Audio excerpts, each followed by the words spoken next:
Good morning, you're still watching the AM show. My name is Harun Mubarak and it's time for sports. Now, as Team Ghana gets ready for the upcoming World Athletics Championship in Budapest, there are some concerns about the performances of athletes in recent months.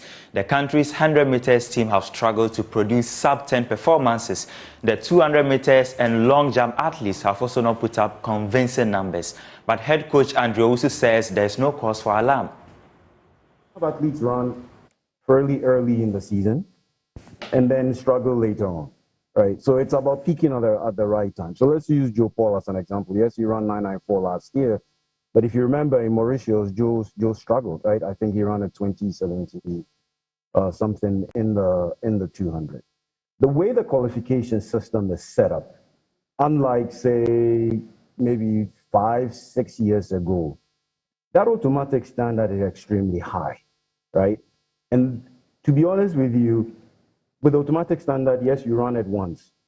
But then you are going to have people who are coming in through the second route of qualification. And in this case, we are talking about the ranking system where you're using an average, the top 5 performances, average of the top 5 performances. And so if you look at that average performance, it might actually be better than somebody who may have run, one time very fast and had issues. Having said that, as CEO mentioned, right around April going into May, the times that collectively they were running, especially on those who would be on the 4x1 team, was much faster than last year, which is on average, right? And so at least on the 4x1 side, they were pegged to perform better. I think maybe later on in the conversation, we can talk about what's happened between the end of the U.S. collegiate season and where we are right now. The athletes are expected to camp in France next month. That is for the Budapest Championship, which starts on August 19. Now, Bawaf Hussein is the CEO of Ghana Athletics, and he says that camping in France will improve the athletes. The young athletes that went to US about 6-7 months ago are doing incredibly well. That are giving it a lot of hope. That are giving it a lot of confidence that going forward, this athlete will do well. Something that we're just missing in our preparation toward these bigger competitions, that is the few weeks period to the major competition, we always have problems of camping these athletes for them to be able to at least practice their 400 to get the bottom etching perfectly done.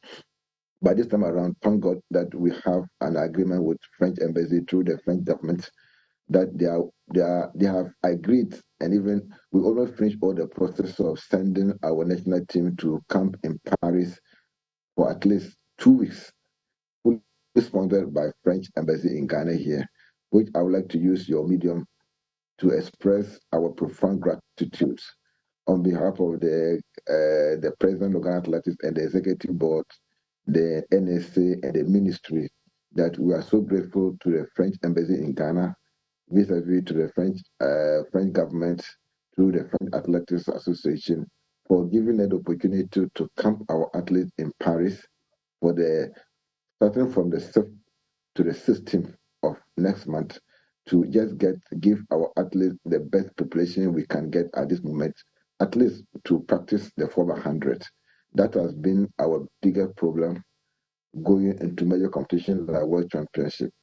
So I believe, and I think almost all the executive board, including Prof. Andrew and others, also believe that this opportunity will give our athletes a bigger step forward going into the championship like this World Championship.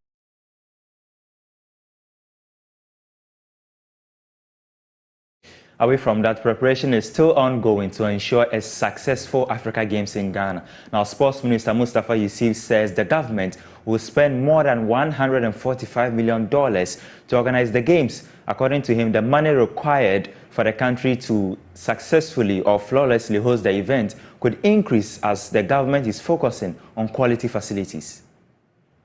On the cost for organizing the African Games, I cannot give you the total cost now, because as we are going, we have the software and we have the hardware. The hardware have to do with the construction of the facility. Those one has been awarded, they are public information. Contractor UK, which is developing all the other sporting infrastructure, is $145 million US. We have Legon Sports Facility. The rugby field is going to be the best rugby field in West Africa once it's completed. We also have, when it comes to African Games or Olympic Games, each facility that you are developing, you are going to do it too. So we are developing a warm-up track just close by the University of Ghana Sports Stadium, which is, by the requirement, should be 5 meters away from the main bowl. So everything that you are doing it twice. The swimming pool, for example, we have swimming pool in the Trust Emporium, but it doesn't meet the international standard. Why? Because you have no warm-up pool. So this time, once we finish the 10-lane competition pool will be a world-class swimming pool. And Swimming Federation, or now called World Aquatic Federation, can organize their World Championship in Ghana once this facilities is done. And we are in touch with the World Aquatic Federation to do so. And apart from that, the multipurpose hall we are going to develop once we finish all the other federations, indoor games, basketball, volleyball, handball, they will be organizing their championship. We will drive more traffic. That's why I said we are positioning Accra as the sports hub within the West Africa region. And that's how we wrap up sports here on the AM Show with me, Harun Mubarak. For more, you can head on to myjoyonline.com. The AM Show continues right after this.